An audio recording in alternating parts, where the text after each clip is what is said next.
You realize deep way under the surface, and like a fire needs coal in the furnace. This is your goal that makes it all worth it. This is your why that gives you your purpose. Let's go. Thoughts can keep you down, pushing deep until you drown, or they can keep you up strong, focused on the now. Glass half full, or has it been emptied out? Well, that's all up to you and your mind. Do you doubt anything, everything, not a thing? Make my thoughts work for me, manifest what I need, what I want, what I see. I could be anything, I attract all the things that I see. I believe I'll achieve as I breathe in. Rekor mentereng Marc Marquez di 3 sirkuit Amerika Serikat, tak hanya kuasai MotoGP Austin. Menjelang MotoGP Austin di Circuit of the Americas, kota Texas, Amerika Serikat, 28 hingga 30 Maret 2025, Marc Marquez menjadi pembalap yang paling ditakuti. Pasalnya, ia tak hanya dikenal sebagai penguasa kota, melainkan juga karena ia punya rekor mentereng di semua sirkuit Amerika Serikat yang pernah menjamu MotoGP. Grand Prix balap motor pertama kali mampir ke Amerika Serikat pada 1961 dan digelar di sirkuit Daytona sampai 1965. Amerika Serikat lalu absen lama dari kalender balap, sampai kemudian kembali di sirkuit Laguna Seca pada 1988. Sayang, gelaran ini hanya berlangsung sampai 1994. Laguna Seca kemudian kembali jadi tuan rumah pada 2005, yakni setelah IP 500 berganti menjadi MotoGP pada 2002. Balapan di Amerika Serikat bahkan bertambah pada 2008, ketika Indianapolis Motor Speedway bergabung ke kalender balap, begitu juga kota pada 2013. Sayang, 2013 juga jadi tahun terakhir Laguna Seca menjamu MotoGP, dan Indianapolis terakhir kali menjamu MotoGP pada 2015. Alhasil, kini kota jadi satu-satunya sirkuit di Amerika Serikat yang menggelar MotoGP. Rider tuan rumah, Nicky Hayden, menjadi pemenang pertama di Amerika Serikat pada era modern MotoGP, tepatnya pada 2005. Namun, Marquez lah yang menguasai Amerika Serikat di era ini. Secara total, sang 8 kali juara dunia mengoleksi 13 kemenangan di 3 sirkuit berbeda selama berkarier di Grand Prix. Marquez mengoleksi 5 kemenangan di Indianapolis, 1 di Laguna Seca, dan 7 di kota. Sayangnya, Marquez belum menang lagi di Amerika Serikat sejak 2021.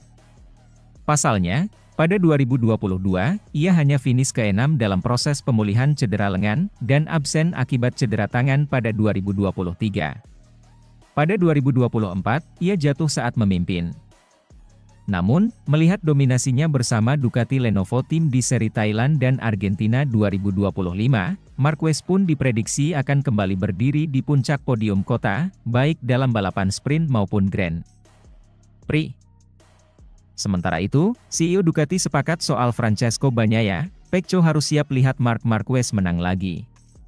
CEO Ducati, Claudio Domenicali, memiliki pendapat yang sama mengenai Francesco Bagnaia pada awal musim MotoGP 2025. Bagnaia dinilai mengawali 2 balapan dengan bukan performa terbaik. Juara dunia MotoGP 2 kali itu juga kesulitan selama tes pramusim MotoGP 2025. Meski begitu, Domenicali yakin akan melihat potensi yang sesungguhnya dari Francesco Bagnaia. Pecco memulai dengan 2 balapan yang bukan yang terbaik, kata Domenicali dilansir dari Speedweek. Ia menyelesaikan tes musim dingin dengan kesulitan yang bukan karena kesalahannya. Itulah mengapa kami belum melihat potensi sebenarnya. Tapi saya yakin kita akan melihatnya, dimulai dari balapan-balapan berikutnya, ujarnya. Pernyataan CEO Ducati itu juga sependapat dengan manajer olahraga tim Ducati Corse yakni Davide Tardozzi. Bagnaia disebut harus siap untuk melihat kemenangan lainnya dari Marc Marquez pada MotoGP Americas 2025. Kami tahu bahwa kota adalah wilayah Marc Marquez, tetapi di Qatar kami berharap Pecco akan bertarung dengannya untuk meraih kemenangan, ujar Tardozzi. Domenicali menyebut potensi Bagnaia yang sesungguhnya akan mulai terlihat sejak seri IP Qatar hingga memasuki seri balapan di Eropa. Mungkin belum di Austin, karena itu adalah trek yang sangat cocok untuk Marc, kata Domenicali. Tapi saya yakin kita akan melihat kejuaraan dunia yang berbeda mulai dari Qatar dan seterusnya, ujar Domenicali. Bagnaia belakangan ini sering mengeluh bahwa ia tidak memiliki feeling yang baik. Ia berada di urutan ketiga dalam klasemen dengan tertinggal 31 poin dari rekan setimnya. Saya harus mendapatkan perasaan saya kembali. Perasaan saya adalah berjuang untuk menang dan bukan untuk posisi keempat, kata Bagnaia. Posisi keempat bukan tempat saya, bahkan posisi ketiga. Kami harus berkonsentrasi dan meningkatkan kecepatan. Saya tahu seberapa cepat saya bisa, ujarnya. Bagnaia mengenai penyebabnya mengenai bagian belakang motornya. Saya tidak memiliki perasaan seperti tahun lalu. Kami mengambil langkah ke arah itu di akhir pekan Argentina, tetapi masih ada yang kurang yakni kontrol ban belakang. Aneh karena motor saat ini sangat mirip dengan motor tahun lalu, ujar Pecco Bagnaia.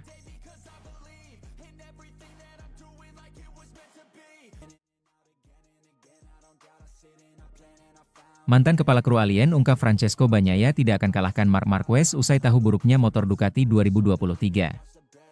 Kebangkitan Marc Marquez di persaingan MotoGP sudah terlihat saat dia mengendarai Ducati 2023 sebagai pembalap Gresini yang merupakan tim satelit Ducati. Hasil ini membuat banyak orang berharap bisa melihat Marquez pada tahun keduanya mengendarai motor Ducati dan sebagai pembalap resmi untuk pabrikan Borgo Panigale. Pembalap 32 tahun itu menunjukkannya dengan menyapu bersih kemenangan pada sprint race serta balapan utama MotoGP Thailand dan MotoGP Argentina setelah sebelumnya merebut pole position. Hasil ini menunjukkan perbedaan yang jelas dibandingkan dengan hasil rekan setimnya, Francesco Bagnaia. Bagnaia dalam tahun kelima bersama skuad Ducati, belum berhasil mengamankan posisi yang lebih baik daripada podium ketiga yang diperolehnya hingga GP Argentina, yang diakhirinya di posisi keempat. Salah satu orang yang tidak meragukan potensi juara dunia MotoGP 6 kali itu adalah kepala kru Gresini, Frankie Carchedi. Carchedi yang menjadi kepala kru Marquez dan melihat kinerjanya selama 2024. Frankie telah memberitahu saya selama 6 bulan. Aku mantan pembalap dan analis TNT Sports, Neil Hodgson dilansir bolasport.com dari GP1. Jelas dia adalah kepala kru Marc tahun lalu. Jadi dia melihat betapa ruginya Ducati 2023 dibandingkan 2024. Menurut pendapatnya dan dia punya datanya. Selisihnya antara 0,4 dan 0,6 detik per putaran. Dia berkata, jika Anda menempatkan Marc di motor yang sama dengan Pecco, dia tidak akan bisa mengalahkannya. Mengapa demikian? Karena Marc pembalap yang lebih baik. Menurut juara dunia Superbike 2023, potensi Marquez pada awal musim ini sebanding dengan apa yang ia tunjukkan pada 2014. Saat itu adalah musim di mana ia meraih gelar MotoGP keduanya, memenangkan 10 balapan pertama tahun tersebut dan total 13 GP dari 18 GP di kalender MotoGP dalam semusim. Pada 2014, Honda adalah motor terbaik dan Marc adalah pembalap terbaik dengan motor terbaik, kata Hodgson. Setelah itu, Honda tidak membaik, semua orang membaik. Jadi, semua kemenangan itu, semua kejuaraan dunia itu, semua kesuksesan itu, Marc menjadi pembalap yang lebih baik, bukan dengan motor terbaik. Setelah 2019, Marquez cedera dan kemudian kita berakhir di sini pada 2025 dia menjadi pembalap terbaik berada di motor terbaik. Mantan pembalap Inggris Michael Laverty juga yakin bahwa Marquez tengah dalam kondisi terbaiknya. Marc Marquez dalam kondisi prima. Ia menemukan jati dirinya kembali setelah mengalami patah lengan, menjalani operasi, dan rehabilitasi, ujar Laverty. Ia mengevaluasi kembali karirnya, kembali ke tim pabrikan. Dia memiliki motor pabrikan, jadi senang melihat semuanya kembali seperti semula dan ia mampu menunjukkan kemampuannya, yang tidak pernah diragukan. Sementara itu, Francesco Bagnaia merendah untuk Marc Marquez, ada sikap respek walau belum menang pada MotoGP 2025. Francesco Bagnaia menunjukkan rasa bangganya mendapatkan rekan setim yang hebat sekelas Marc Marquez di tim pabrikan Ducati pada MotoGP 2025. Tim pabrikan Ducati memiliki kekuatan yang luar biasa pada MotoGP 2025 melalui dua rider andalan mereka, Francesco Bagnaia dan Marc Marquez. Dominasi pabrikan Italia itu sudah terpancar dalam dua seri pertama musim ini di Thailand dan Argentina melalui sosok Marquez dengan aksinya di lintasan. Pembalap berjuluk Baby Alien tersebut tidak terbendung untuk mengukir kemenangan di dua seri tersebut pada sesi sprint dan balapan utama. Hasil ciamik yang didapatkan Marquez tersebut cukup berbeda dengan apa yang ditunjukkan Francesco Bagnaia sebagai rider yang lebih senior di Ducati. Murid kebanggaan Valentino Rossi tersebut belum begitu maksimal dalam memacu Desmosedici EP25 walau hasil akhir belum sesuai dengan harapannya. Pada seri pembuka musim ini yang bergulir di Thailand, Bagnaia mengakhiri sesi sprint dan balapan utama dengan berada di urutan ketiga. Walau masih meraih hasil yang sama pada sesi sprint, Juara dunia MotoGP musim 2022 dan 2023 itu sedikit mengalami penurunan pada balapan utama di Argentina. Bagnaia menuntaskan 25 putaran penuh pada GP Argentina di Autodromo Termas de Rio Hondo dengan menduduki posisi keempat. Jelas ini membuat rider Italia itu semakin tertinggal dari Marquez yang kokoh di puncak klasemen dengan menorehkan 74 poin. Walau terpaut 2 peringkat dengan selisih 31 poin, Bagnaia tidak menunjukkan sikap gusarnya karena masih kalah dari Marquez dari hasil yang dia peroleh. Rider berusia 27 tahun tersebut bahkan menunjukkan sikap merendah di mana dia bisa belajar banyak dari seorang Marquez. Saya memiliki rekan setim yang merupakan juara dunia 8 kali, dan Anda hanya bisa belajar darinya dalam hal berkendara, ucap Bagnaia, dilansir dari Motosan. Kendati demikian, Bagnaia tak menampik adanya atmosfer rivalitas internal antara dirinya dan peraih 8 gelar juara dunia itu. Walau sama-sama berlabel sebagai juara dunia, Bagnaia juga menegaskan bahwa persaingannya dengan Marquez masih berada dalam jalur saling menghormati. Sikap respek akan selalu ditunjukkan Marquez dan Bagnaia walau keduanya sangat berhasrat meraih kemenangan ketika berada di atas lintasan balap. Pada balapan akhir pekan pertama, segalanya akan menjadi lebih serius, kata Bagnaia. Ini bukan lagi hubungan di mana kami bekerja sama, tetapi hubungan di mana kami berjuang untuk menang.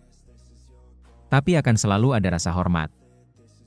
Karena apa yang selalu saya cita-citakan adalah memiliki rasa hormat yang tinggi kepada rekan setim saya, dan dia juga memiliki rasa hormat yang tinggi kepada saya. Dan saat ini, saya pikir kami sangat berada di jalur tersebut, imbuhnya.